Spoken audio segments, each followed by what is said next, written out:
Hola, buenas tardes a todos. Gracias por acompañarnos nuevamente. Bienvenidos a un nuevo Balance Talks. Con los mercados otra vez muy alegres, fuertísimos, marcando nuevos máximos. Hoy tenemos un invitado especial, Cristian Reinal.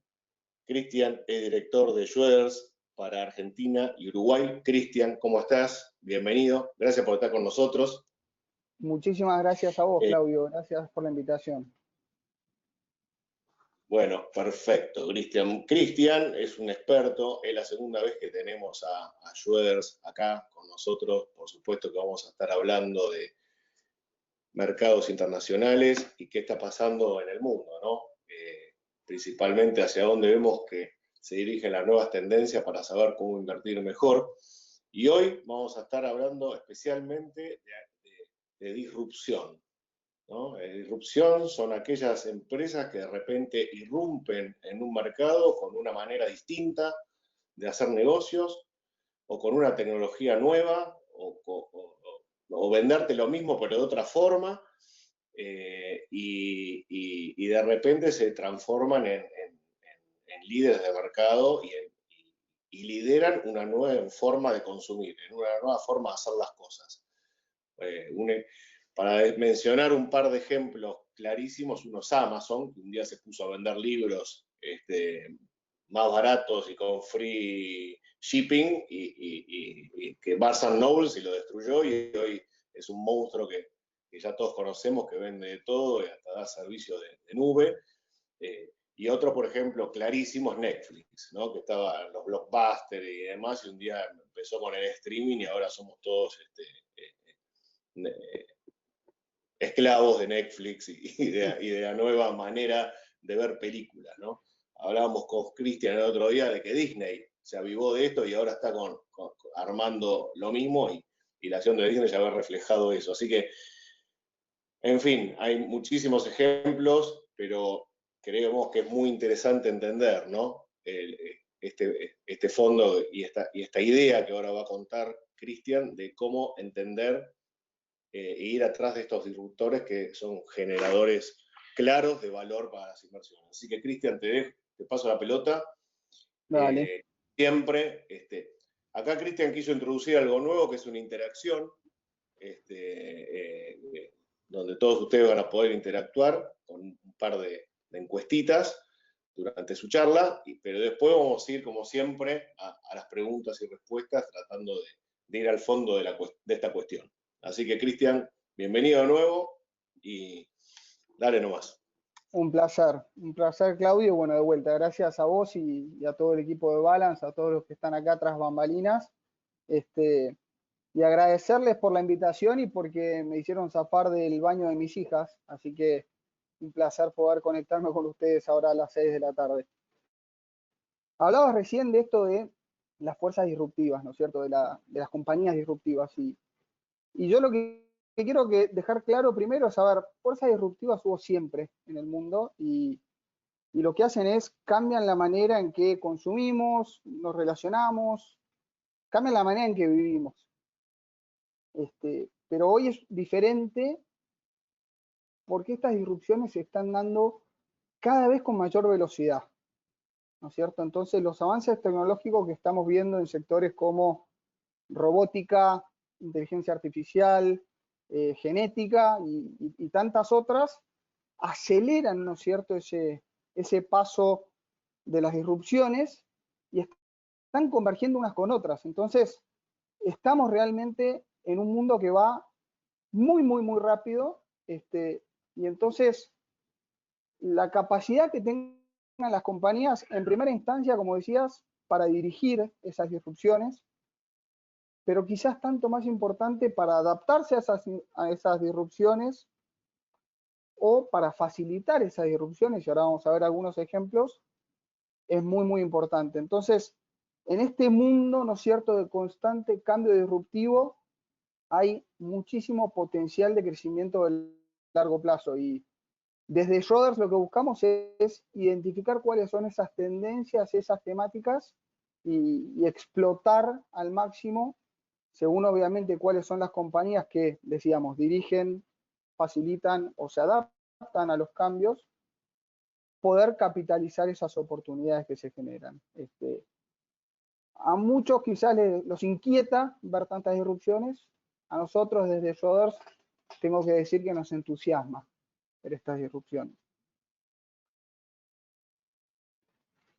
La agenda que les propongo para hoy, y como bien decías Claudio recién, queremos que esto sea útil para ustedes que están del otro lado, así que aprovechen la capacidad que tiene este sistema para mandar preguntas vía el chat, comentarios. Esperemos poder responder todas. Hay algunas que no las sé. Me encantaría saber a dónde va a terminar Messi, por ejemplo, pero no lo sé. Pero podemos hablar sin dudas de alguna de las compañías que vamos a mencionar hoy. La idea es comenzar un poquito hablando de cuál es el mundo post pandemia, o sea, cuál es la nueva realidad o la nueva normal que escuchamos mucho en la televisión hoy en día. Después, entender qué son estas disrupciones en definitiva y qué implicancia tienen en las diferentes compañías donde como inversores podemos invertir. Y terminar quizás con el vehículo, con el instrumento de inversión que nos facilite esto. Como decíamos en el título, que nos facilite invertir hoy en el mundo de mañana. Con lo cual, vamos a arrancar y si les parece, arrancamos nomás con la primera pregunta. Como decía Claudio, la idea es hacerlo bien interactivo. Y como dice acá, en este nuevo mundo, en esta nueva realidad, ¿cuál creen ustedes que va a ser o que es la industria que más tarde en adaptarse a estas reglas de juego, en adaptarse a esta nueva normal? ¿Será la industria del retail, que estamos viendo quizás esta transición desde ir a los shopping malls a hacer las compras online? ¿Será la industria de los viajes, una vez que nos abran los aeropuertos en la Argentina? ¿Será la industria del entretenimiento? ¿O será la industria de los servicios financieros? Y quizás un comentario que veníamos hablando con Claudio recién antes de arrancar, pero sin dudas que lo que está haciendo Balance es bastante disruptivo en el mercado local. Así que no sé cómo estemos de respuestas. Andy, ¿querés que mostremos ahí algunos de los resultados de la encuesta? Ahí vemos, bueno, sin duda los viajes son los que más tarde se van a acomodar. Y esto es bastante común con todas las crisis, ¿no es cierto? Veíamos, leía yo en algunos research internos de Schroders como después de la crisis de 2007-2008, después del tema del SARS, tardaba bastante, en promedio año y medio, en recuperar, digamos, la frecuencia y velocidad de los viajes. Volvemos nomás a la presentación, Andy. Interesantes estos resultados. Lo que nosotros vemos quizás que vale la pena destacar es, hay una gran divergencia, ¿no es cierto?, entre ganadores y perdedores de esta crisis. Mucho se discute si esto va a ser una recuperación en forma de V, en forma de U, en forma de W, ¿no es cierto?, por la forma simplemente de cómo se da esta recuperación del mercado. Yo hablaba hace algunas semanas con un asesor financiero y me dice, mira, Cristian, creo que esto va a ser más una recuperación en forma de K. En forma de K justamente porque hay claros ganadores y claros perdedores. Y esto es un poco lo que quise mostrar en esta diapositiva, ¿no es cierto? Los recuadros azules son los segmentos ganadores del quédate en casa, ¿no es cierto? Aplicaciones para hacer ejercicios de tu casa, hacer las compras online, bueno, el tema del consumo de alcohol, que para algunos es sorprendente. Para mí, que me tocó estar encerrado un mes con mis suegros, es algo que me parece bastante intuitivo, que aumente el consumo de alcohol. Y bueno, después obviamente todo lo que tiene que ver con esparcimiento, turismo, estar al aire libre, eventos sociales, etcétera, súper castigado. Entonces, bien marcada, decíamos, esta divergencia, esta polarización, como lee el subtítulo, entre los ganadores y perdedores de la pandemia. Pero dentro de los ganadores, ¿no es cierto?, los líderes de esta cuarentena, los grandes beneficiarios del lockdown o del encierro, por un lado todo lo que tiene que ver con trabajar desde la casa, más allá de los malabares que tenga uno que hacer con los chicos, aquellos que tienen hijos más grandes compartiendo la computadora según cuando un chico le toca el Zoom o cuando uno tiene alguna reunión importante de trabajo. Todo lo que es el e-commerce, tengo que confesar que en los primeros 90 días no salía del supermercado y todas las compras las hacíamos online y tenía que bajar a buscar el pedido acá a la puerta del edificio nomás, pero todo esto realmente cambió la vida la manera que nos enfrentábamos la vida cotidiana. Y después lo último, obviamente, beneficiarios de el hecho de que estemos quedados en casa, encerrados en casa, que tiene que ver, decía antes, con aplicaciones de ejercicio, streaming, mencionabas vos, Claudio, el tema de Netflix, videojuegos, ni que hablar, social media. Mis padres creo que arrancó la cuarentena, no sabían cómo se usaba FaceTime, ahora probablemente hablan todos los días con sus nietas y no es uno el que llama, sino que ellos ya se manejan a la perfección con estas aplicaciones. Siendo algunos ejemplos puntuales y ahora el tema de Zoom me quedó casi que obsoleto los números, ¿no es cierto? A ver, para los que no saben, Zoom ayer subió en el día 40% el precio de la acción, con lo cual hoy la capitalización de mercado de Zoom es probablemente 2 veces y media, 3 veces lo que vemos acá. Pero lo que quiero recalcar en realidad es, fíjense lo que es esta nueva realidad, donde una compañía que muy pocos conocían hace medio año, un año, y tenía, acá ven, en diciembre del año pasado, 10 millones de usuarios por día, hoy tiene más de 300, esto está actualizado a abril. En términos de capitalización de mercado, digamos, el valor de la compañía, del negocio, igualaba a las principales aerolíneas del mundo. Southwest, o sea, la mayor aerolínea de vuelos domésticos en Estados Unidos, Delta, United, American Airlines, pero también otras internacionales, ¿no?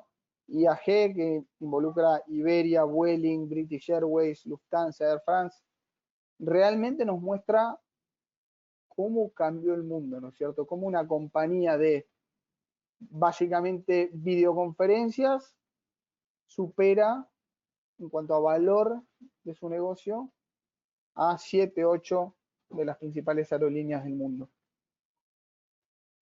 Cuando hablamos de los beneficiarios del e-commerce, acá les puse básicamente la línea colorada es el índice de acciones globales, el MSCI All Country World, y por otro lado tienen la línea violeta es Amazon, la línea verde es Ocado. Ocado es un delivery de supermercados en el Reino Unido, que antes trabajaba con una marca de primera línea que era Waitrose y hace poco creo que firmó con Marks & Spencer.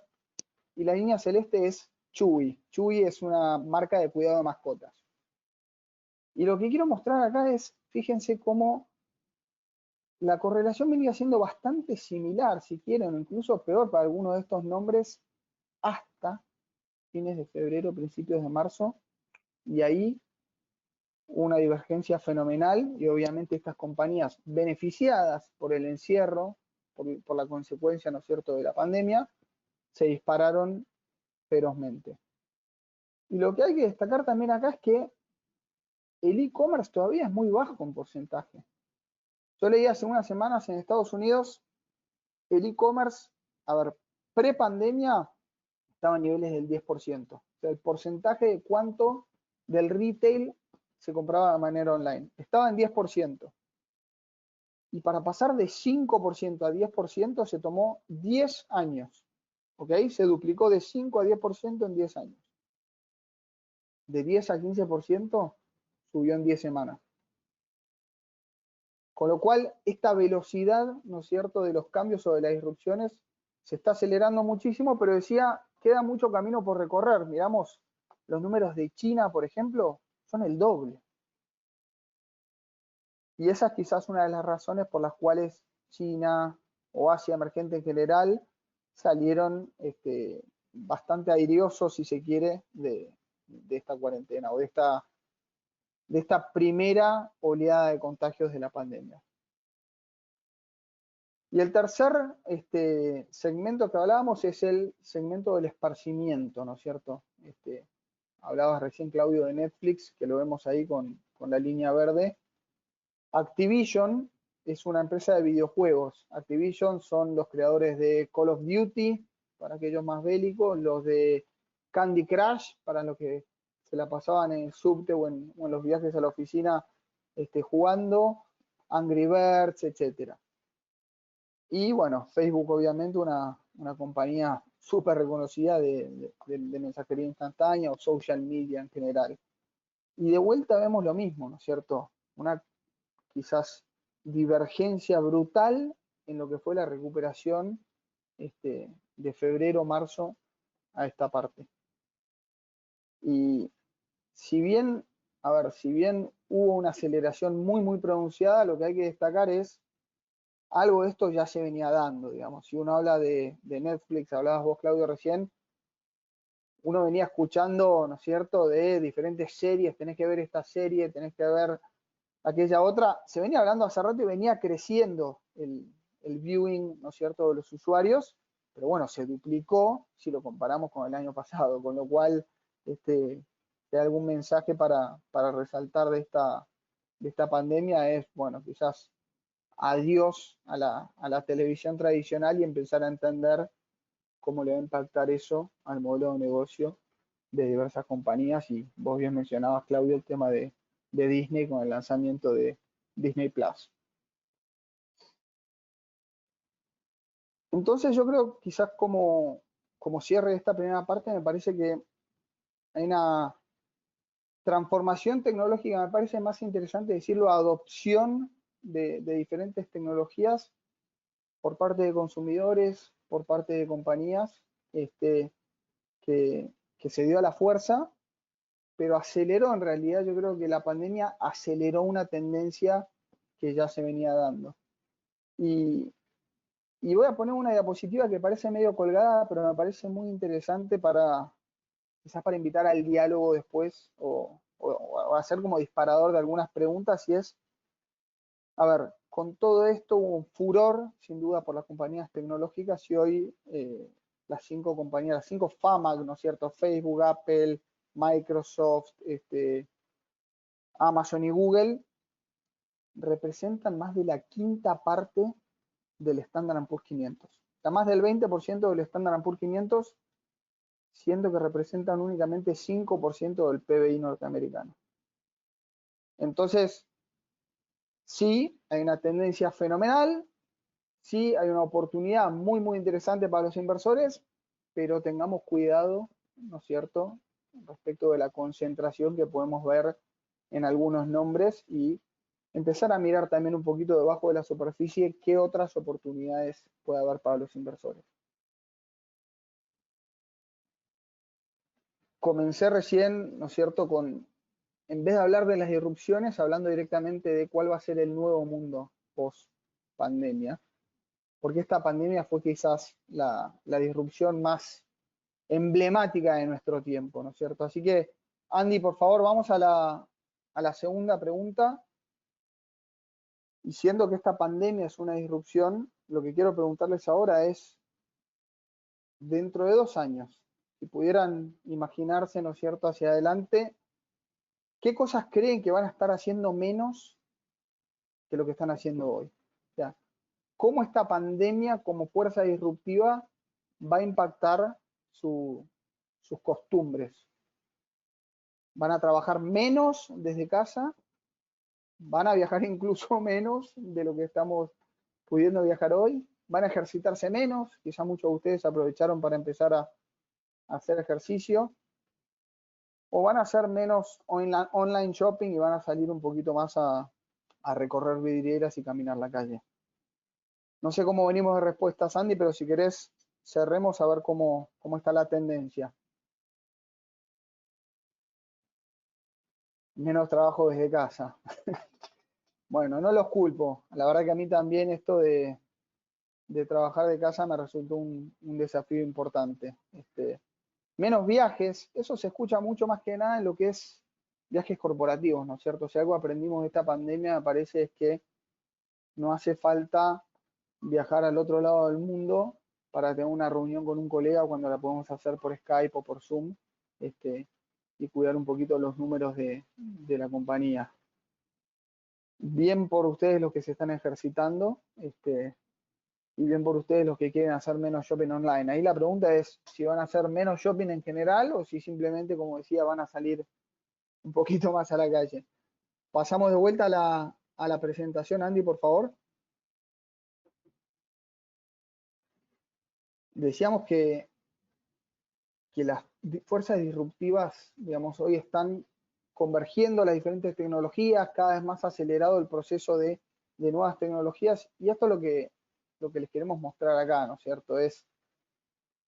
Sea inteligencia artificial, robótica, blockchain. Yo soy un negado de Bitcoin, así que no me pregunten.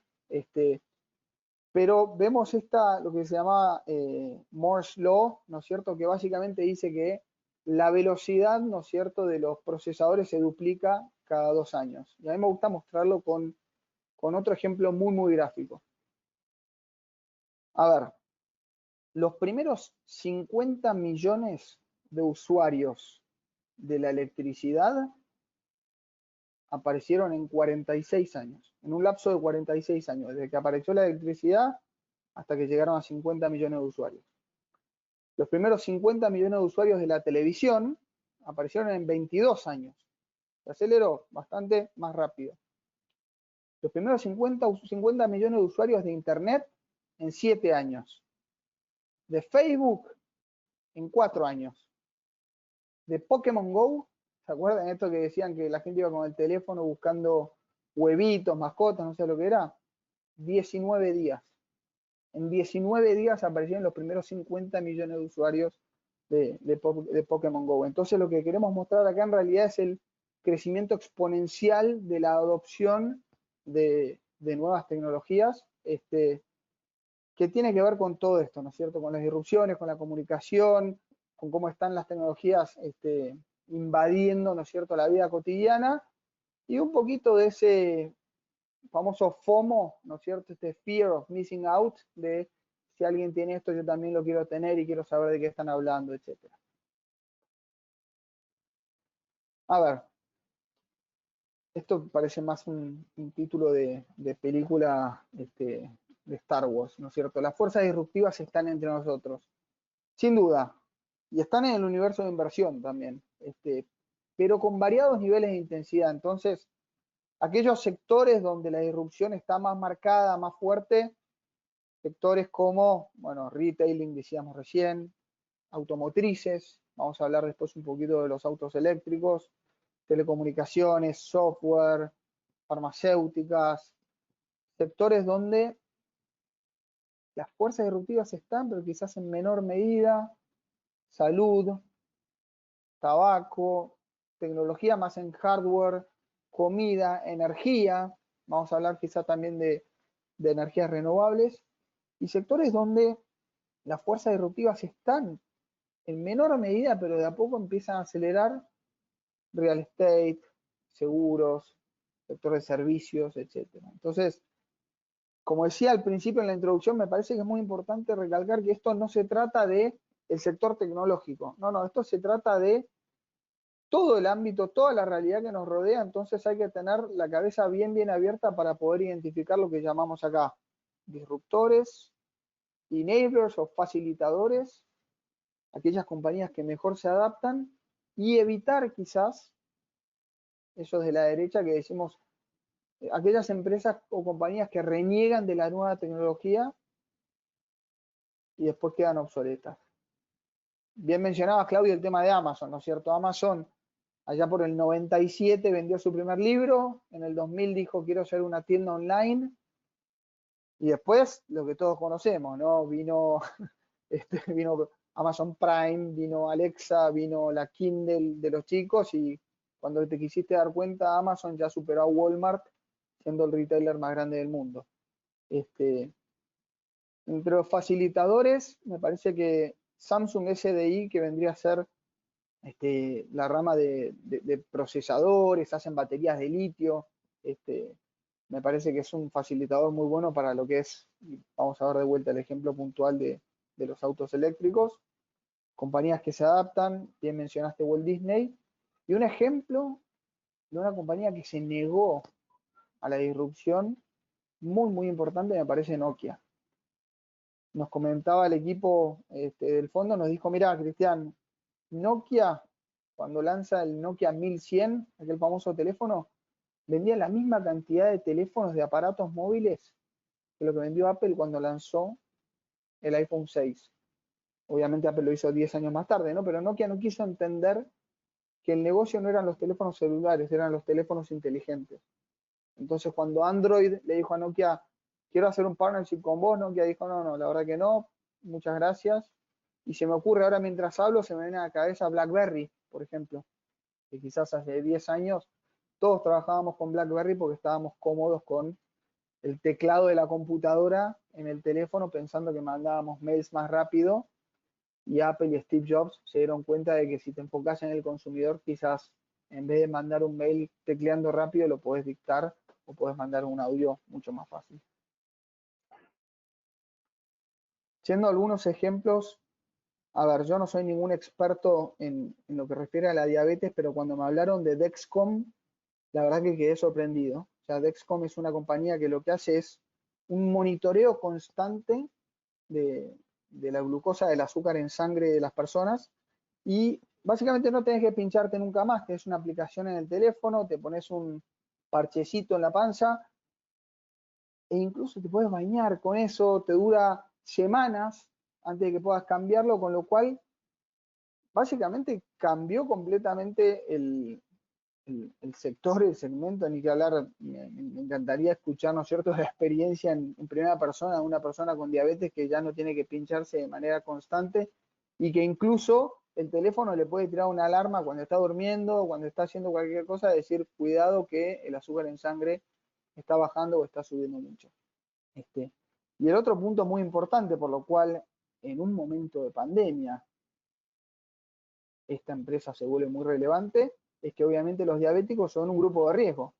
Entonces, están súper preocupados por que la insulina les llegue en tiempo y forma, que las agujas les lleguen en tiempo y forma, etcétera, etcétera, con lo cual me parece que acá hay un disruptor muy importante en un segmento atractivo. Otra empresa que quizás conozco un poquito mejor y me siento más familiarizado, Adyen es una empresa holandesa de procesamiento de pagos que arrancó en 2006. Groupon fue su primer cliente en 2010 y a poco empezó a agarrar clientes acá en algunos de los clientes que maneja. Básicamente Adyen procesa los pagos de empresas como eBay, Microsoft, por ejemplo. Y lo que es muy interesante, a ver, bueno, algunos habrán leído también en los diarios el caso polémico de estos alemanes de Wirecard, que es otra compañía procesadora de pagos que tuvo un temón regulatorio donde 2.000 millones de dólares que acusaban tener en su balance, de repente no estaban.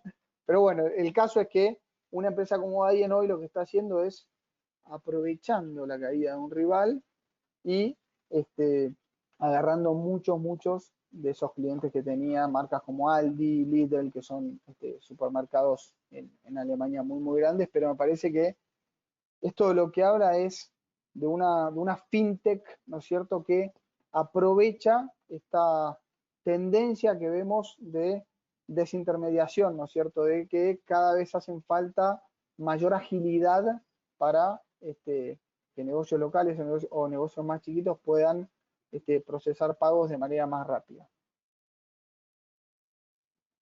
Decía el tema de los autos eléctricos. A ver, indistinto de cuál vaya a ser la automotriz que fabrica los autos eléctricos, lo importante creo yo es entender cuáles van a ser los proveedores de cada una de las partes de esos autos. Hablábamos con Claudio recién en off. Tesla es una empresa que vale por capitalización de mercado 10 veces más que General Motors.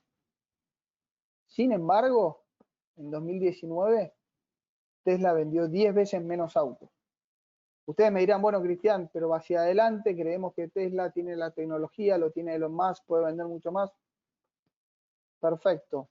En lugar de debatir si la automotriz que mejor se va a adaptar es Tesla, General Motors, Mercedes, Volkswagen, quien fuere, Yo lo que digo es, miremos los proveedores de autopartes que van a ser los grandes ganadores, los facilitadores que le decimos nosotros de este cambio fenomenal que vamos a ver hacia adelante. ¿Y por qué es un cambio fenomenal? Porque ya hay muchísimos gobiernos, muchísimos países donde básicamente dicen, Londres, por ejemplo, dentro de 10 años te voy a prohibir la circulación de motores de combustión. Y dentro de 10 años más te voy a prohibir la venta de coches de motores de combustión. Entonces, hay que estar enfocados en estas compañías que van a ser realmente las ganadoras, sin necesidad quizás de entrar en el debate de cuál va a ser la automotriz que mejor se adapte a eso. Y hablando de monstruos que se pueden adaptar, creo que lo que hizo Satya Nadella en Microsoft es para destacar. A ver, este nuevo CEO entró poco después de que Microsoft tuvo la compra fatídica de Nokia, pero entendió que el negocio de Microsoft no era Windows, que el negocio de Microsoft estaba en la nube. Y acá lo que ven es la gráfica de cómo le fue a la acción de Microsoft versus cómo le fue a la acción de IBM. Y ahí entienden lo que significa poder adaptar el modelo de negocio de una compañía y saber cuándo decir, bueno, está bien, llegué hasta acá, fabricando computadoras, haciendo software, lo que sea, ahora el mundo me pide otra cosa y poder tener esa cintura, esa capacidad de adaptarse a las nuevas reglas del juego, y Microsoft lo hizo a la perfección. Obviamente, no todo es color de rosas para este mundo, para este segmento, y hay riesgos para los disruptores, ¿no es cierto? Entonces, nosotros decimos, requieren un manejo activo, requieren, ¿no es cierto?, una gestora que esté encima de la acción, encima de la compañía, entendiendo cómo van cambiándose o adaptándose los modelos de negocio de cada compañía, desde aspectos regulatorios. Pienso en Amazon, ¿no es cierto?, teniendo casi un monopolio del mundo online retail norteamericano. Pienso en Facebook, ¿no es cierto?, enfrentándose a problemas regulatorios con Zuckerberg yendo al Congreso norteamericano a dar cuenta de sus actos. Cuando hablamos de catch-up, lo que nos referimos es, muchas veces estos modelos de negocio o estas compañías no tienen grandes barreras de entrada y encontraron el nicho, lo explotaron a la perfección, crecieron muy rápido, pero puede haber competidores que entren rápidamente y se pierde un poquito lo que lo hacía único, ¿no es cierto? Esa esencia que hacía que la compañía fuera única. Y después, por último, el hype, lo que significa es que, bueno, muchas veces todo parece color de rosas, todo parece que la compañía está buenísima, que es un nuevo disruptor que llegó para quedarse, pero cuando empezás a mirar un poquito los números o a ahondar en los balances, y te das cuenta que no todo estaba tan bueno. Pienso en el caso de WeWork, por ejemplo, justo cuando estaba a punto de salir al mercado y después pisaron el freno y se echaron para atrás. Así que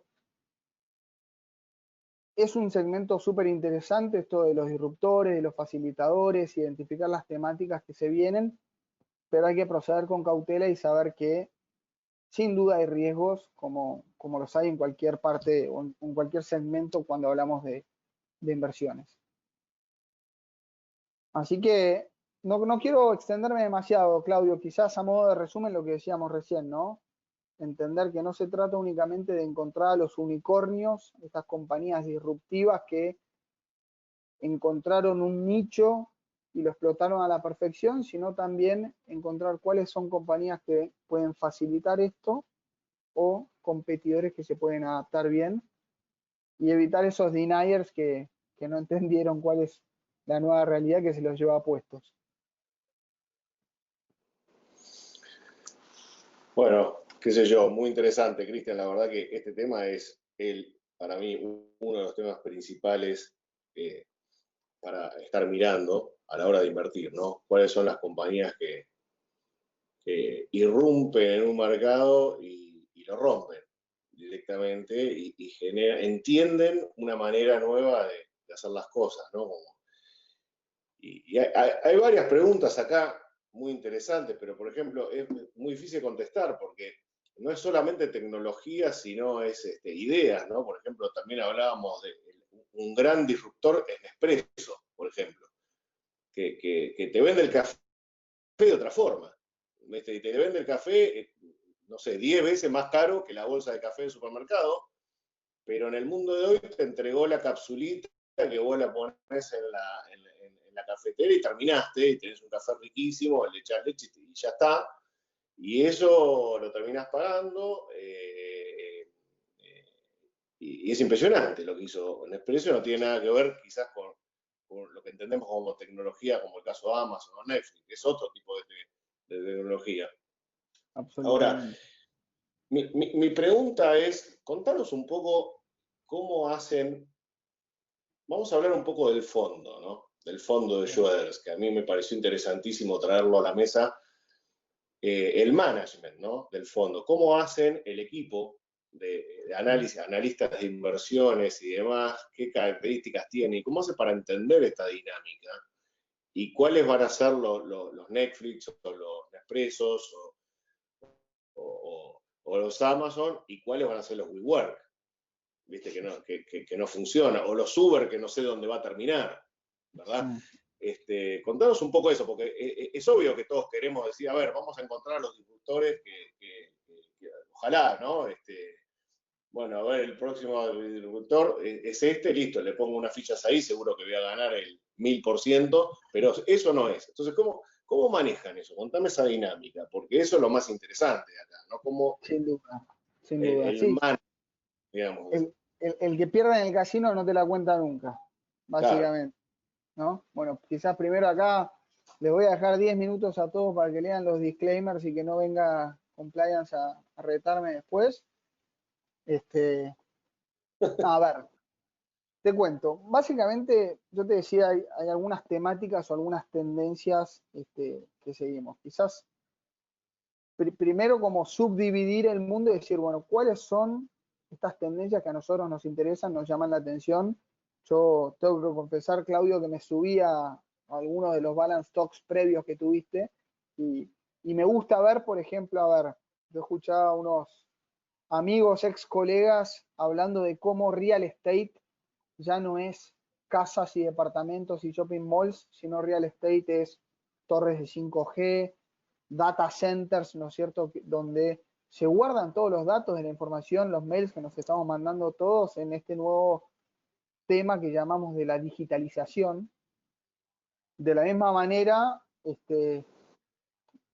escuché a mi colega y jefe, Pablo Albina, hablar de lo que es el cambio climático y esta transición energética, ¿no es cierto?, de cómo íbamos a pasar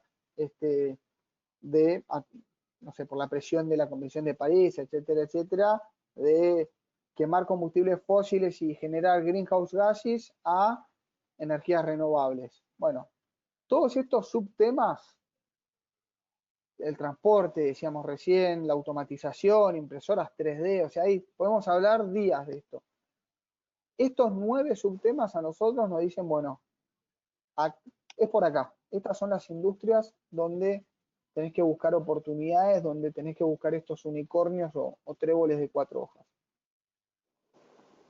Y después lo que hacemos es, y voy a saltearte esto de la idea, me parece piola, pero ahora te lo voy a volver. Lo que te quiero mostrar es el equipo, digamos, porque vos para poder armar un fondo de disruptivas lo que necesitas son 3 patas, te diría, o 4. Por un lado tenés, como en todo fondo, ¿no es cierto?, un portfolio manager que toma las decisiones, que vas a mostrarle la idea de la acción que te gusta o de la compañía que te gusta y te dice, bueno, sí, le voy a poner una ficha. Pero es muy importante tener lo que viene a la izquierda, que es 90 analistas de equity mirando compañías, mirando balances alrededor del mundo. O sea, estos analistas no están sentados en Nueva York o sentados en Londres mirando una empresa como Mercado Libre, por ejemplo, desde su oficina en San Paul's Cathedral, sino que lo que están es basados en Argentina, basados en Estados Unidos, ¿no es cierto?, entendiendo cómo funciona cada una de estas compañías. Después lo que tenés también es un equipo de científicos, porque no son analistas, son científicos que lo que miran es datos duros de, no sé, pienso en el sector de salud, bueno, compañías que piden patentes, o laboratorios que piden patentes de nuevas drogas. Bueno, ¿cómo hacer para identificar cuáles de estos están tirando fideos a la pared y cuáles de estos realmente saben qué es lo que están haciendo?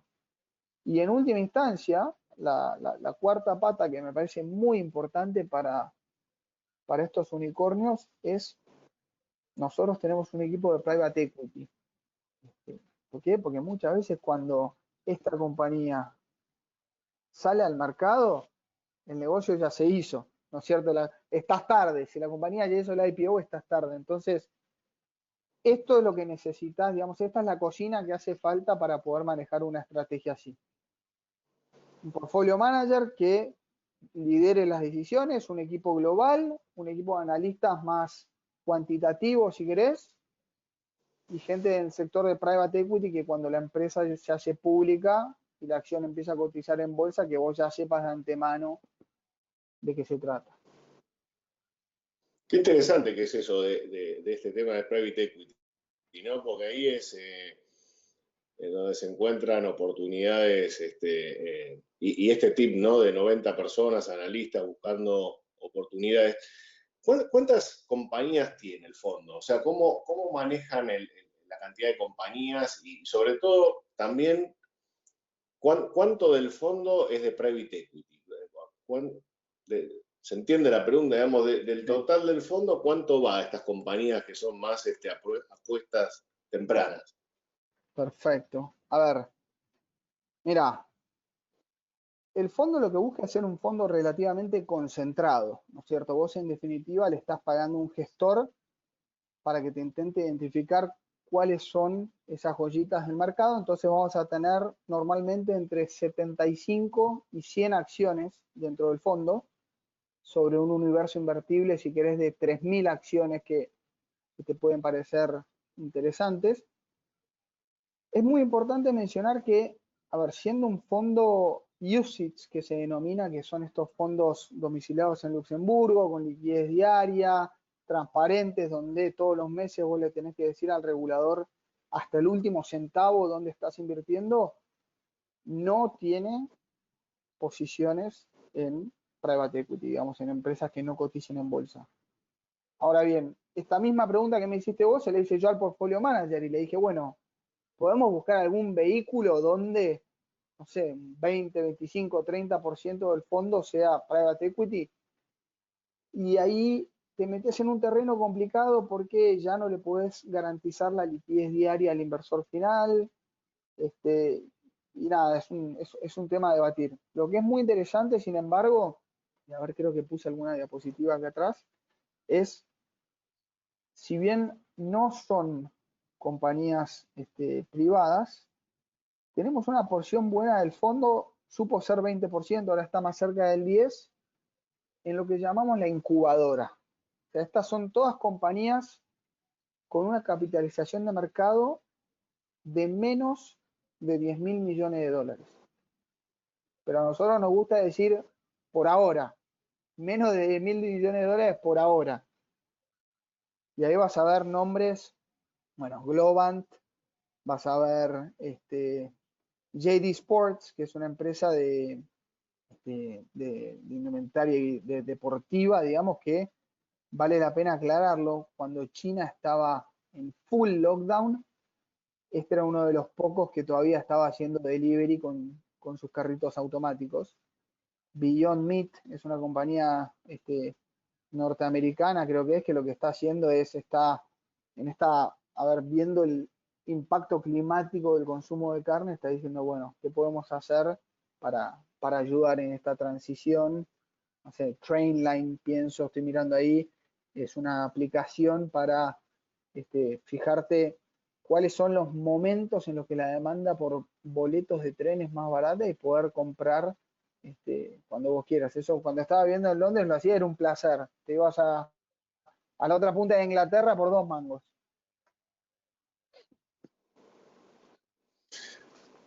Sí, acá una de las preguntas que hace la gente, ¿no?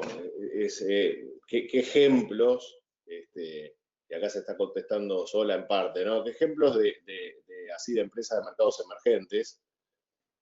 Bueno, supongo que será más de Latinoamérica y demás, porque emergente es todo menos Estados Unidos y Europa y Japón, ¿viste? Pero figuran acá, es decir, esto no es algo solo del primer mundo, ¿verdad? Sino también de No, mercados emergentes y hay varias compañías.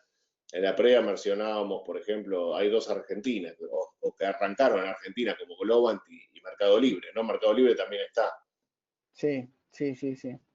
Sí, a ver, hay un tema importante y yo por eso mostraba la diapositiva de la concentración en el Standard Poor's. Este, uno se queda con el titular de cómo las acciones norteamericanas lideran. O sea, vos mirás hoy el Standard Poor's está 10% arriba. El MSCI All Country World está 5% arriba. Y si lo mirás 5 años para atrás, Estados Unidos fue el gran ganador de este rally de acciones. Sin embargo, cuando empezás a ahondar en los nombres, 7 de las 10 acciones que más ganaron en los últimos 5 años no son de Estados Unidos. 16 de las 25 que más ganaron no son de Estados Unidos. Pero claro, si yo te digo, vamos a buscar una fintech a Nueva Zelanda, y es muy difícil que el inversor tradicional la pueda encontrar. Pero si yo te digo que Rea Group es una empresa de advertising, en realidad básicamente hacen publicaciones de real estate y te ponen publicidad en la misma página. Entonces, claro, encontrar esa empresa australiana con una capitalización de mercado de 10.000 millones de dólares para un inversor retail es prácticamente imposible. Sí, te diría que directamente imposible. Por eso a mí me gusta presentar este concepto del management, ¿no? De qué es lo que agrega valor acá, el management activo, que son este grupo de profesionales buscando justamente dentro de la temática que el fondo, o sea, a mí me encanta este fondo por esa. Ahora, si todo esto es verdad, ¿no? Y todo el management hace bien su trabajo, este fondo debería tener una muy buena performance. Contanos un poco eso. ¿Cuánto hace que el Dale, fondo existe? ¿Cómo? dale. A ver, sí, totalmente de acuerdo con vos. La historia puede ser muy divertida, pero si los números de performance no están, nos perdimos todo el cuento. A ver, el fondo lo lanzamos en diciembre de 2018, con lo cual un track record relativamente corto. Podemos argumentar, sin embargo, que fueron momentos donde le diste la posibilidad al portfolio manager para que muestre sus credenciales, ¿no? Para que saque sus insignias. Acá lo que te puse son primero datos a fin de junio porque es el último trimestre actualizado, pero más que nada es para que veas en términos relativos. O sea, vos fíjate que le sacaste en 6 meses casi 20 puntos a tu índice de referencia. El año pasado le sacaste otros 12, pero decía recién, en lo que va del año, a fin de agosto, el mismo índice de referencia, que es el MSCI All Country World, está 4.7% arriba, el fondo está 30% arriba, inclusive en clase A, que vendría a ser la clase para el inversor retail. Y el Standard Poor's, incluso si uno dice, bueno, pero esto es mucho de Estados Unidos, bueno, el Standard Poor's está 10% arriba. Con lo cual, los números de retorno están. Y yo te mencionaba, arranqué mencionándote que tiene relativamente corto track record. La otra cosa buena a destacar de un fondo así muchas veces son los activos que maneja. Y el fondo hoy está llegando a 300 millones de dólares, que si bien parece un número chico cuando uno sabe que hay fondos de miles de millones de dólares en la industria, me parece válido mencionarlo porque normalmente vos hasta no cumplir los 3 años de historia, los grandes bancos para meterte en sus plataformas te dicen quiero 3 años de historia o quiero 500 millones de dólares de activos. Entonces vos los primeros activos realmente los sacás con track record, con performance. Y el fondo Con teniendo Remo. poco más de un año y medio está ya casi en 300 millones de dólares. Pero como te decía, Muy El año bueno. pasado casi 40% arriba y este año 30% en 8 meses del año y con una crisis encima. Muy bueno, muy bueno. Sí, nosotros, como vos sabés, estamos siempre muy concentrados en tratar de armar una curaduría de fondos. Y por supuesto que la familia de fondos de Schwers es excelente.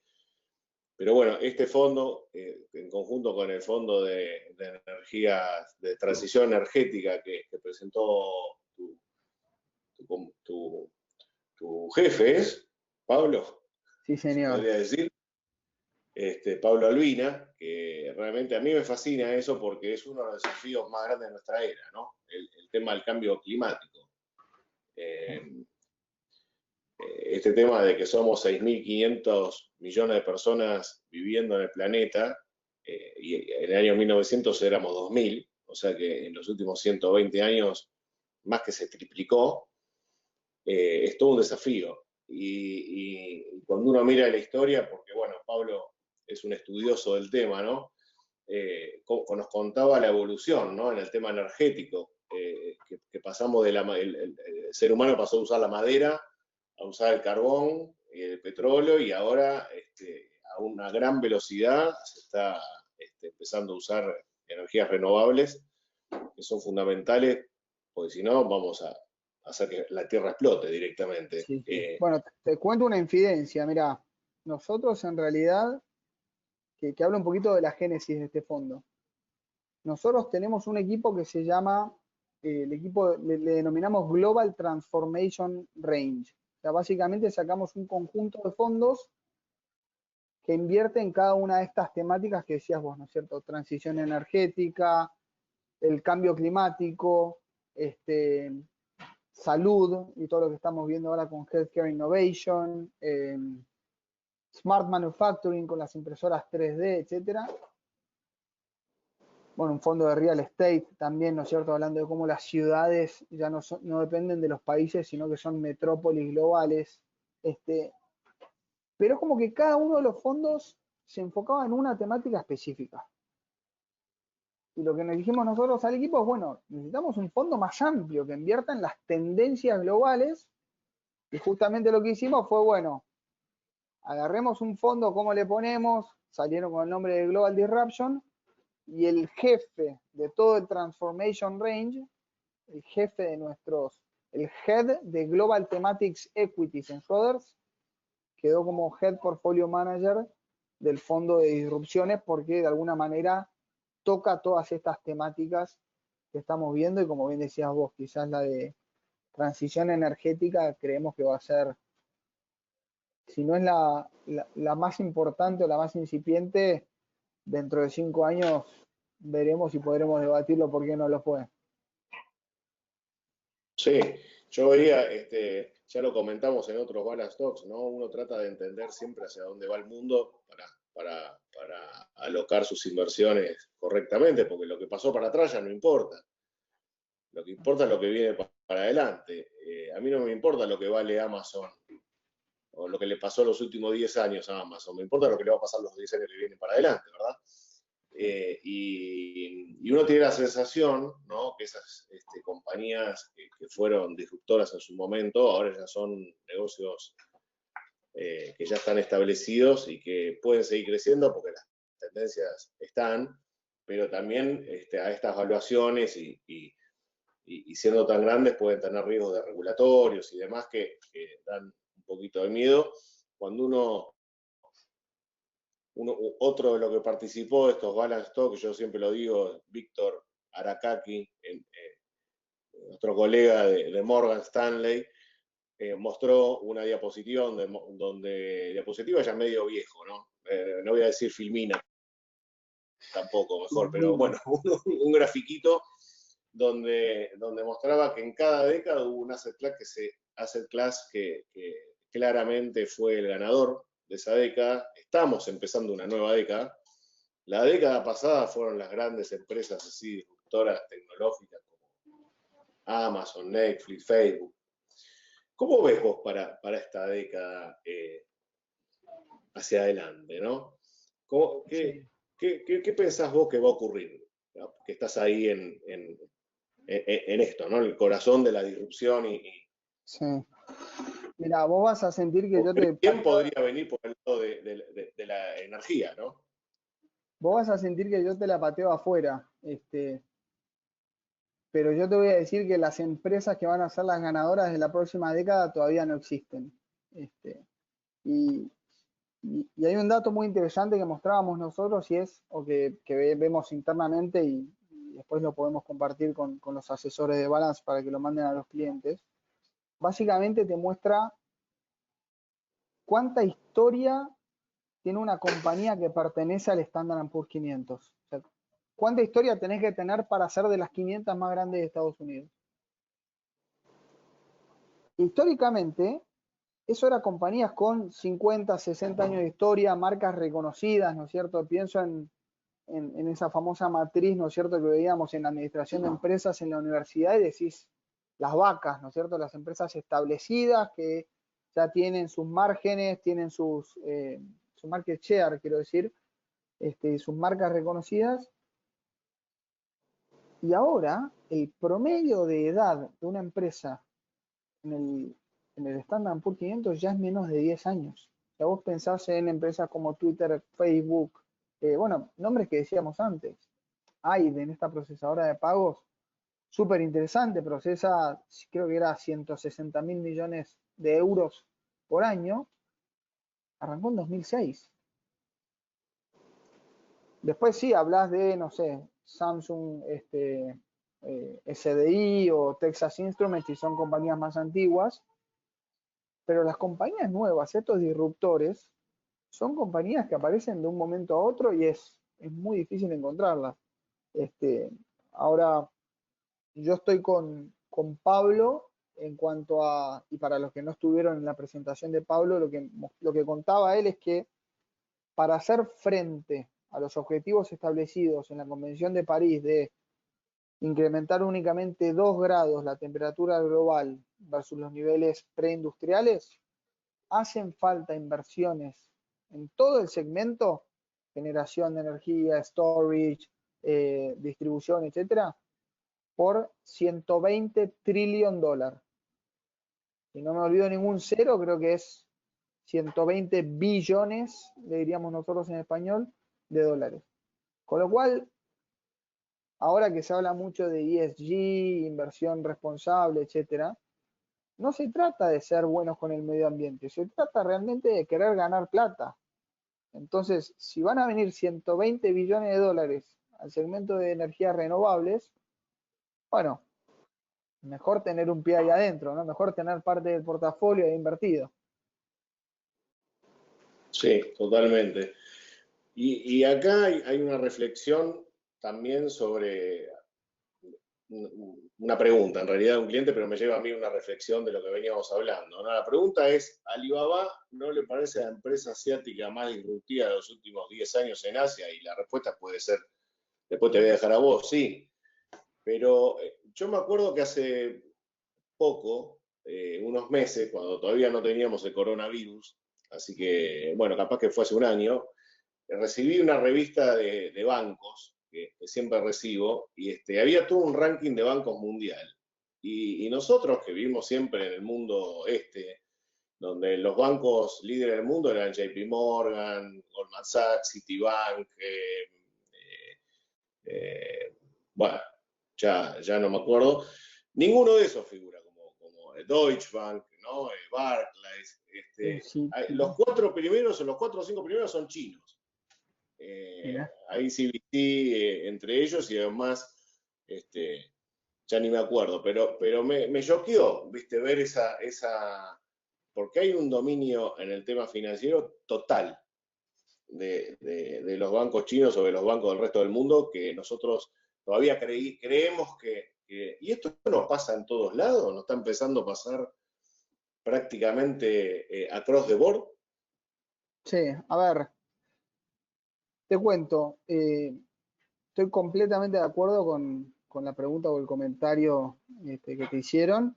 Diría más que nada, primero que Alibaba es un conglomerado, o Jack Ma tiene un conglomerado de compañías y y empresas, nosotros realmente vemos en Asia el epicentro, digamos, del crecimiento mundial.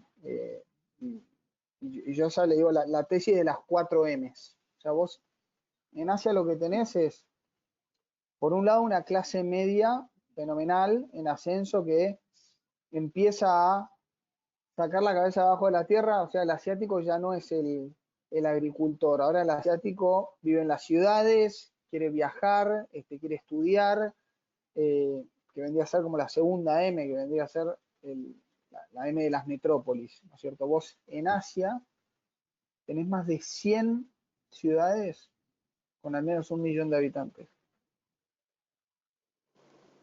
Vos comparás esos números con Estados Unidos o con Europa y te asusta porque sentís que vienen a llevarse puesto el mundo. La tercera M es la M de los millennials, ¿no es cierto? Vos hoy te encontrás con la famosa ley de único hijo en China, te encontrás con que cada chino viene con una presión familiar de, mira, de 4 abuelos, 2 padres y un hijo, a vos te dimos todo, tenés que sacar esta familia para adelante, y entonces esa es una persona que quizás estudió, no sé, vos mirás los números de aplicaciones para el CFA, son todos chinos, te piden empezar a subir los niveles de exigencia del examen, etcétera, que es feroz. Y la cuarta M, antes de que me lo olvide, son mobile, digamos, están todos conectados a internet. Mostraba antes los números de penetración del e-commerce en Estados Unidos, en el Reino Unido, que uno piensa como primer mundo, 15%, 17%. En China, en Corea están al 30%. Entonces, me parece que, por un lado, Asia va a ser, como te decía, el epicentro del crecimiento global hacia adelante, pero por otro lado, me parece que ya tenemos que dejar de pensar en el mundo en términos de regiones porque está todo interconectado. Entonces vos cuando mirás empresas de lujo, que seguramente Víctor Arakaki te habrá mencionado, vos te encontrás con que BMW vende más autos en China que lo que vende en Alemania. ¿Entendés? Entonces, hoy por hoy, para una empresa global, el mundo es uno y ya no piensan en términos regionales. Así que creo que volviendo al centro de la presentación, me parece que el tema acá está en encontrar cuáles van a ser las tendencias que manejen el mundo hacia adelante y no cuáles van a ser las regiones o los países. Sí, pero digamos, es cierto que está habiendo un predominio o un nacimiento, como vos decías, muchas empresas que van a dominar esta década no las conocemos y por ahí nacen en China. Y no en Estados Unidos como estamos acostumbrados, como fue Alibaba. La verdad que a mí Alibaba es una empresa que me encanta, la venimos recomendando desde hace muchísimo tiempo. Acá hay otra pregunta de qué CDRs, cuáles de estas empresas disruptivas tienen CDR, y hay un montón. Una de ellas es Alibaba, que su ticker es Baba, que yo recomiendo, que venimos recomendando hace tiempo, si se acuerdan de nuestras presentaciones de CDR de hace rato con Paulino Giovanni, pero mismo Meli, Globant, Amazon, Netflix, mismo Microsoft, porque Microsoft, que es una empresa tradicional, es un disruptor. Nació como un disruptor y después se adaptó como un disruptor, porque vos hablabas de la adaptación. Fue como que hubo un Microsoft 1 y un Microsoft 2, ¿no? Vos sabés, Es impresionante. antes de que nos vayamos a Alibaba, porque esta historia te va a divertir, ¿vos sabés cuál es el día del año que más factura Alibaba? No tengo idea. Se llama, no es ni Navidad, no es ni Black Friday, no es ni esto, ¿cómo se llama? Que hacen los norteamericanos, Thanksgiving. Es Singles Day. El 11 de noviembre, 1111, los solteros básicamente dicen, me voy a hacer un regalito para mí porque estoy soltero, porque hay que vivir la vida. Y cuando ven los Bien. niveles de facturación, no lo podés creer. Esta mañana escuchaba un competidor mío en una charla, también en otro Zoom, que decía Alibaba, Amazon, y me está faltando un retailer. Bueno, decía, los 3 retailers más grandes del mundo ponen su mejor día de ventas y es todo el PBI de Uruguay. En un día de ventas de cada uno de los mejores retailers del mundo es el Producto Bruto de un país. Uno va a argumentar que Uruguay no es tan grande, yo no voy a decir porque tengo muchos clientes allá, así que prefiero llamarme al silencio. No, pero es impresionante algunos números y lo que está pasando. Por ejemplo, esto que comentabas de que Zoom vale más que las 8 de las aerolíneas top del mundo, ¿no? En este momento, porque mencionaste 8 aerolíneas top, no mencionaste, eh, o sea, hablaste de Delta, de American Airlines, de Lufthansa, y no pensás que ahí hay un arbitraje también, porque, a ver, esto no tiene un... ¿Vos qué pensás que va a pasar con Zoom? ¿Va a seguir toda esta locura o hay una burbuja ahí y realmente las aerolíneas están muy castigadas en este momento y con toda lógica, ¿verdad? Porque estamos viviendo un momento para todo lo que es viajes malísimo. ¿Cómo ves eso?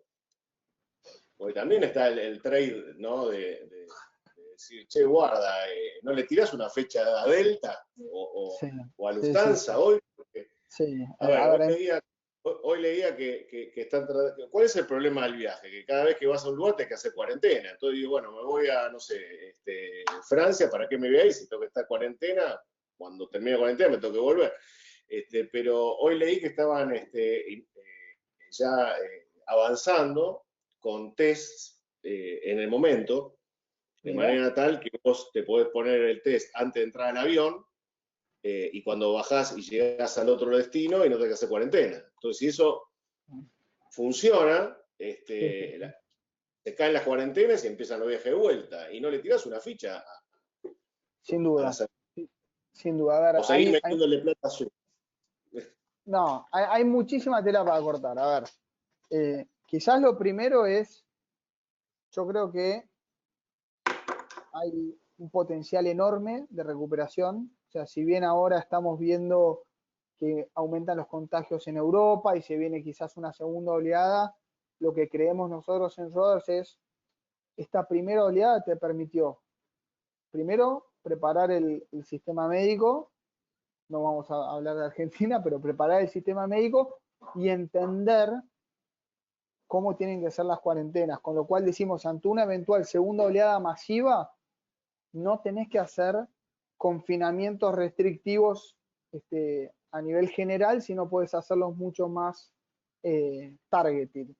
Con lo cual, creemos que se puede venir, digamos, una recuperación fuerte, una recuperación más en forma de B. Después hoy, a ver, hay mucho para hablar del tema de las aerolíneas, ¿no es cierto? Otra cuestión importante a mencionar es cómo va a ser la distribución de los aviones, ¿no es cierto? Y cuánto puedas poblar, hablando mal y pronto, un avión para que se mantenga la distancia. Entonces, quizás un avión lleno representará 40% de lo que es hoy. Y ahí no sé si vas a llegar al break-even de las líneas aéreas. Pero después no sé si viste la otra que me pareció fenomenal, una carta del CEO de American Airlines a sus empleados, diciendo básicamente, muchachos, si no viene una segunda ayuda del gobierno, el 1 de octubre vamos a tener que despedir a 18.500 creo que era empleados, así que esperemos que el gobierno pueda darnos esa ayuda y meter la presión de lobby. Por eso decía al principio de todo, todas estas fuerzas disruptivas están interconectadas porque vos no podés hablar si hay posibilidad de comprar una línea aérea barata, una aerolínea barata, sin entender si la Fed va a seguir tirando helicopter money para todos lados o cuál va a ser sí, el próximo, la próxima compañía que salven de una crisis, o de un default, perdón, porque si hay algo que te dejan claro es que no se puede defaultear hoy. Y el otro dato Yo, divertido es, viste que hay dos Zoom, sorry, Está Zoom, la empresa de videoconferencias, y hay otro Zoom. Y cuando arrancó la crisis, claro, el inversor final decía, quiero invertir en Zoom porque es lo que se viene, y vi que pasaron de 10 millones de usuarios por día a 300 y entraron en la otra. Y entonces después se No, suspendió el trading de la otra porque dijeron, para, acá entró gente que no sabía realmente en qué estaba invertido y el volumen operado se había disparado. Hay que andar con mucho cuidado en el mundo de las inversiones, ¿viste?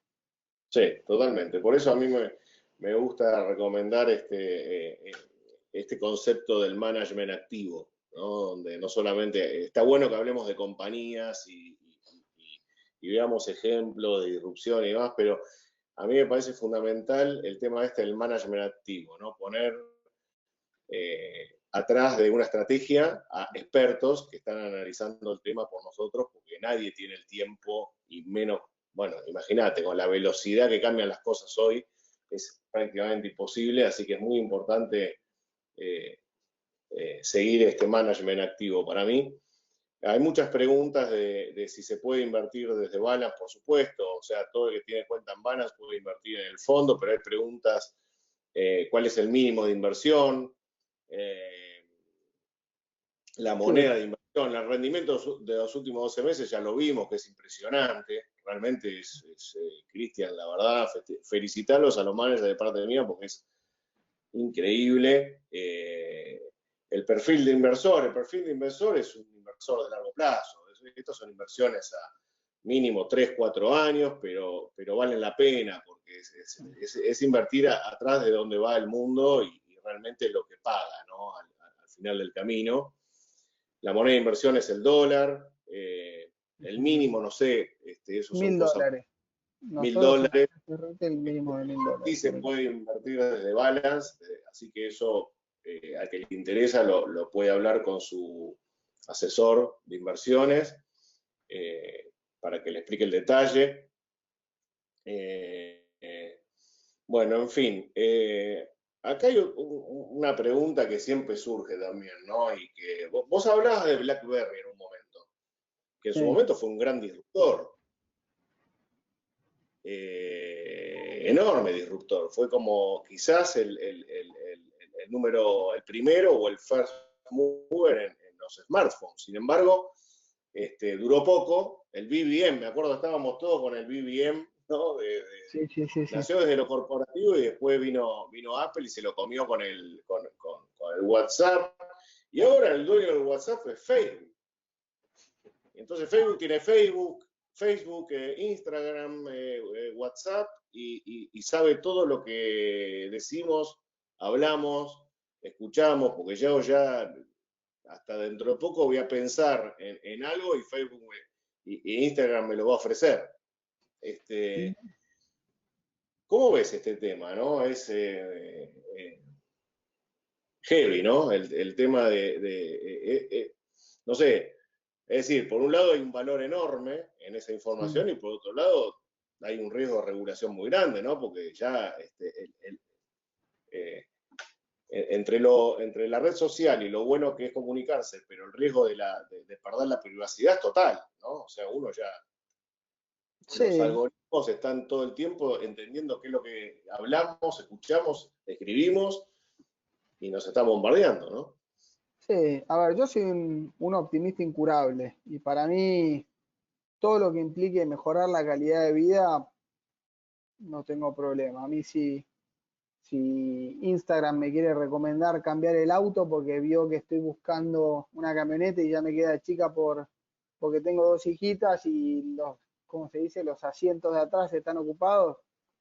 ¿Sabes qué? Si me sale más barato, bienvenido sea. Te Esto, entregas. yo me entrego. Esto, viste, mucha gente que está preocupada, que el gran hermano, y mirá, si no tenés un muerto en el ropero, te están dando mejor calidad de vida, ¿viste? Está bien, perfecto. Sos high tech vos, digamos, no, te gusta. Soy un millennial de la palta y el avocado and toast, ¿viste? Y el latte. ¿Qué pensás contame qué pensás, hablamos de Alibaba, hablamos de Amazon, ¿qué pensás de Mercado Libre?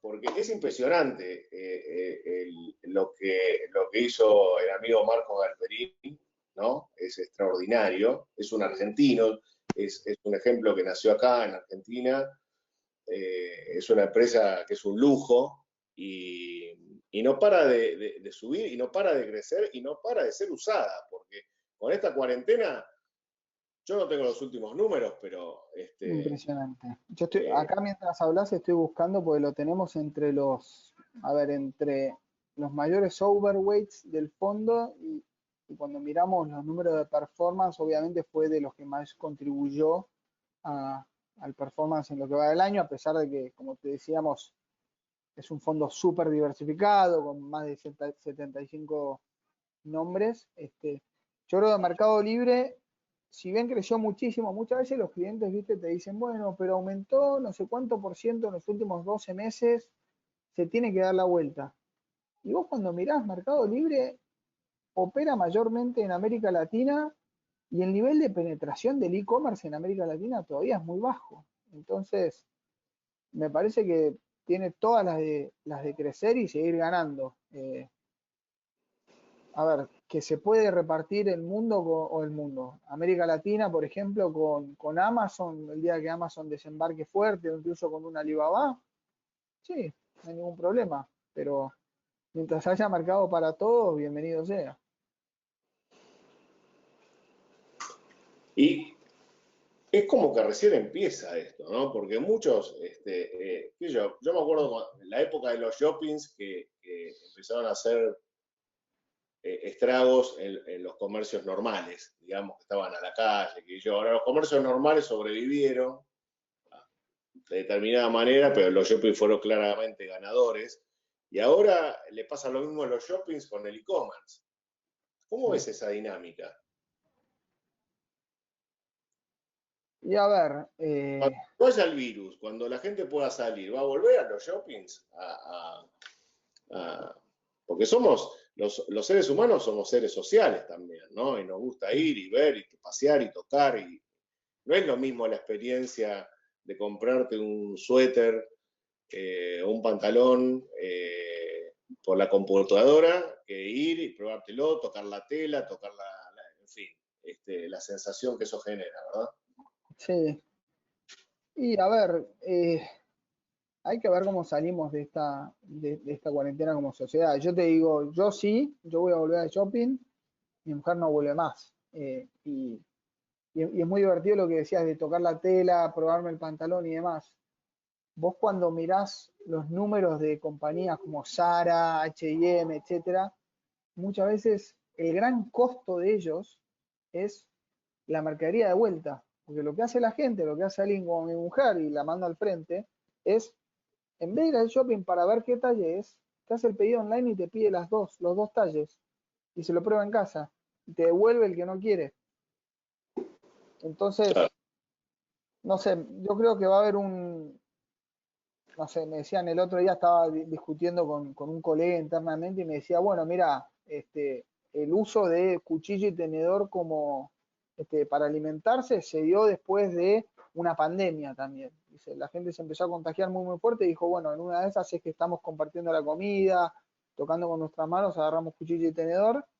Hay que ver cuáles sean las consecuencias de esta pandemia. No sé, yo si se pierde el abrazo, si se pierde esa costumbre me muero, porque soy, nada, soy una persona, viste, muy familiera, pero más en términos de negocio y el impacto que vaya a tener ahí, y yo creo que va a depender de cada uno. Qué sé yo creo que como decías vos, la gente va a querer seguir saliendo a la calle, el que lo hacía antes, y, y va a haber gente probablemente de acá a 2, 3, 4 años que siga saliendo con tapabocas a la calle. Sí, te iba a decir, no me asuste, que vamos a estar todos con barbijo de toda la vida, ahora no, por favor. Vos sabés, hace un año fui a Japón y andaban todos con barbijo, y yo decía, ¿qué les pasa a estos que andan con barbijo? Y Unos bueno, adelantados los japoneses, como siempre. y por Bueno, eso yo digo también el tema de acá la hay una pregunta reverencia que a ya la distancia, contestamos. ¿viste? Los japoneses con la Se reverencia a puede distancia ser, en una de esas fueron adelantados. dice, ¿se puede ser disruptivo en la Argentina? Y claro que sí. Mercado Libre es un ejemplo que estamos hablando, pero hay varios ejemplos, ¿no? Despegar, Globan. Sí, por supuesto, se Sí, puede ahora hay ser muchas disruptivo en cualquier fintech lado. despegando en ¿No? Argentina también. Hay muchas de estas fintech despegando también, veremos cómo les vaya. El tema, a ver, el gran tema en Argentina es la regulación, ¿no es cierto? Claro, Y muchas veces, o sea, vos tenés economías que son más abiertas a lo nuevo y economías más cerradas, con lo cual hay que ver cómo le vaya a eso, porque muchas veces no hay reglas, no hay leyes, justamente porque la compañía es disruptiva sobre lo que está haciendo. Y uno dice, bueno, ¿cómo puedo hacer para regular este mercado que no existía? Pienso en Uber, por ejemplo. Vos decís, los claro. taxistas empezaban a salir a la calle diciendo, pero esto no puede ser, y de pronto al día siguiente aparecieron aplicaciones donde vos me prestás tu auto a mí, y yo voy con mi aplicación y abro tu auto, y hoy tenés aplicaciones en Inglaterra donde la gente se presta el auto de manera privada y los taxistas ya no tienen nada que hacer, ¿viste? Mirá, hablando de eso, justamente me acordaba de los casos de Rappi y Globo que me contaban el otro día que ya están haciendo dark stores, ¿no? Que son supermercados que ni siquiera saben dónde están. O sea, empezaron como delivery de comida y Sí, ahora se pusieron tanto que directamente están comprando espacios donde almacenan las cosas y vos pedís y te traen directamente del lugar de ellos. O sea que eso puede reemplazar tranquilamente en el futuro al supermercado. En vez de ir al supermercado, llamás a Globo o a Rappi y te tráeme el arroz, la yerba, pi. O mismo supermercado libre, que está, viste, con este concepto de los dark stores, puede cambiar completamente la noción y el mercado de supermercadismo a nivel mundial. es que sin ir más lejos, eso es lo que te hace Amazon. Digamos, Claro, Amazon te garantiza el same day delivery porque tiene depósitos, tiene warehouses donde acumula stock. Digamos, no es que tienen los ciclistas más rápidos, más rápidos claro. del mundo, sino que simplemente acumulan stock, ¿viste? Es un negocio de logística y de centro de distribución. Tal Pero cual. por supuesto que es mucho más, así como Nespresso, es mejor comprarte la capsulita, la metes y sale, que la bolsita, hacer todo. Esto es más fácil, llamás por teléfono y te traen la cosa a tu casa. Listo, terminé. No tengo que ir hasta el supermercado, cargar el carrito, pasar por la caja, ¿no? Absolutamente, absolutamente. Pero bueno, después uno mira los videos de estas nuevas tiendas de Amazon donde entras, escaneas tu teléfono para entrar, agarrás lo que quieras y te vas y te cobran automáticamente el teléfono, no pasaste por la caja, no tuviste contacto con nadie, la verdad No, que tremendo. Bueno, ahí yo lo que digo es quizás en Argentina estamos años luz de que esa bueno, tecnología venga para acá, ¿no? sí, sí, el cambio los desafíos de nuestra era no pasan por Argentina, lamentablemente pasan por otro lado. Pero bueno, pero sí puede haber ideas disruptivas en la Argentina y de hecho las hay. Y bueno, ya estamos llegando al final, así que te voy a hacer una pregunta que tiene que ver un poco con nosotros también, con Balance y Dale, con la dale. industria, que la fintech, ¿no? Yo creo que ahí está habiendo una revolución muy grande en la forma de relacionarse con las inversiones, en relacionarse con nuestro dinero y demás. Y quería conocer tu opinión, ¿no? ¿Cómo lo ven ahí desde Schroeders este tema? Me parece que es todo un tema, el tema de la fintech. Hoy, con el enorme avance de la tecnología, están dadas las condiciones como para que el user experience del cliente financiero sea completamente otro, ¿no? Absolutamente. Sí, a ver, quizás lo primero, yo creo, decía al principio, ustedes son unos avanzados en este sentido. Me parece que, no sé si es que son las nuevas generaciones o qué, pero, viste, el dinero, las inversiones dejaron de ser un tema tabú, ¿no es cierto? Antes el dinero, viste, lo manejaba la cabeza de la familia, no te enterabas hasta que moría tu abuelo cuál era el patrimonio de la casa y quizás ahora ya los más jóvenes se empiezan a involucrar más, se empiezan a hablar con el asesor financiero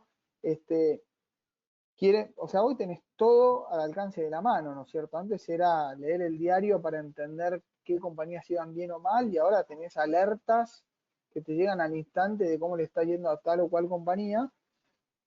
Y lo otro que me parece que está pegándole mucho al sector financiero y ayuda a esta desintermediación es el tema de las tasas, ¿no es cierto? Antes, vos decías, hace 25 o 30 años, hablabas con tu asesor financiero que quizás estaba en Suiza o en Estados Unidos y te decía, no, te compro bonos soberanos que te van a rendir un 6, un 7 y vamos para adelante.